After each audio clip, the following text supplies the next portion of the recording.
ఏపీలో పర్యాటక అభివృద్ధికి సంబంధించి ఏపీ ప్రభుత్వ ప్రత్యేకంగా దృష్టి పెట్టింది. రాష్ట్ర వ్యాప్తంగా అన్ని జిల్లాలను సమప్రాధాన్యం తీసుకుని అభివృద్ధి చేస్తోంది.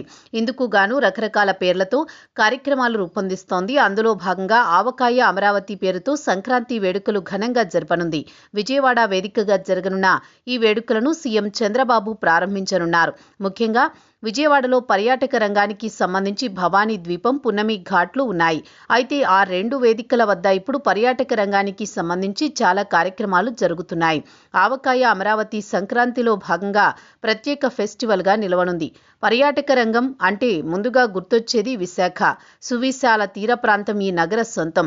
దేశంలోనే టూరిజం పరంగా ఎంతో ప్రాచుర్యం పొందింది ఈ నగరం. అందుకే కూటమి అధికారంలోకి వచ్చిన తర్వాత ప్రత్యేకంగా దృష్టి పెట్టింది. కైలాసగిరిలో దేశంలోని అత్యంత పొడవైన గ్లాస్ బ్రిడ్జి ఏర్పాటు చేసింది. డబుల్ డెక్కర్ బస్సులను అందుబాటులోకి తెచ్చింది.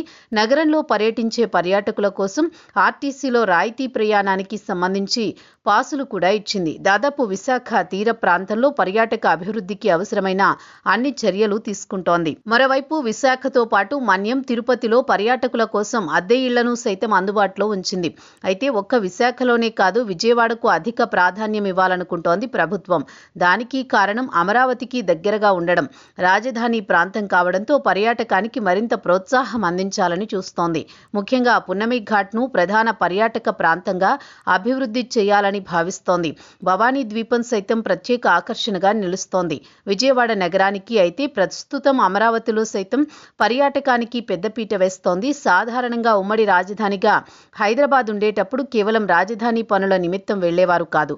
అక్కడ చూడదగ్గ పర్యాటక ప్రదేశాలు చూసేందుకు ప్రత్యేకంగా వెళ్లిన వారు సైతం ఉండేవారు.